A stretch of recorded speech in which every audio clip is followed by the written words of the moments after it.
Lính đầu, lính đầu, lính đầu. Nhớ nè.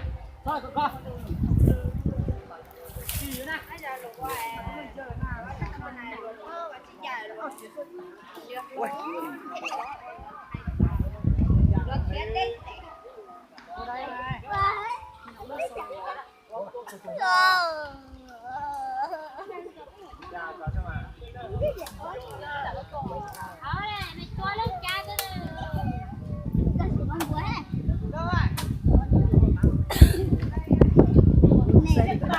Lại.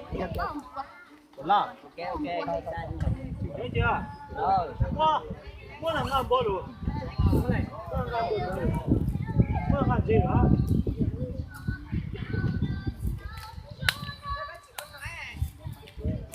Nướng tiêu, nướng cá họ. Mình chỉ nướng là ta là. Cá đó thằng nào nướng là ăn thôi. Cái mua tao là ăn những đó hả? Ô. Mà giờ con nào thay cho con nào. Ba mươi trẻ rồi thế mà. Bây giờ có luôn à. 30. Đùa đùa. Đùa là dư. 40 cái khỏi đây. Dụ lên 40 cái của không là tụi lên. Giờ cứ yên lò. Cái hồ lò, nghe lò nó. Thấy này thấy chưa là. Chiên mang cái. Ôi chia rau đi. Đấy thà. Có lớn chưa? Đó. Mua tiền chia rau mà. Biết chia rau à. Có mà. Mua nồi rau. Và rất là nhiều nó mà mua chia đây được đấy. Hoàn toàn nó mà mua chia. Nó cho sao nhắm lông đấy, nhắm lông. Đúng rồi. Nhắm lông này cho nên cho Làm nồng điện rồi đấy. Lông. Không ăn thua lông hả?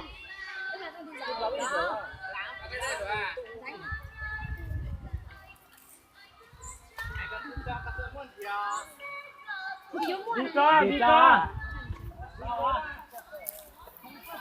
Anh đến đây. Thấy người ta đẹp trai quá hai mày trai. Vẫn giờ này tiết ra rồi. Làm ơn mấy anh hãy nói một câu gì đó. Luôn anh. Kêu tôi đang quay mà tự nhiên chả nói cái nào mà cái bịt mắt lấy nữa, buồn cười thanh niên quá rồi. Anh đi cứng đầu á. Đó đúng à.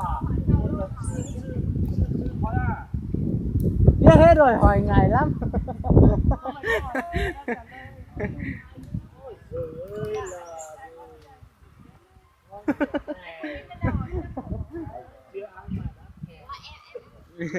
Cá đâu. Tôi làm nó có mẫu cá nha.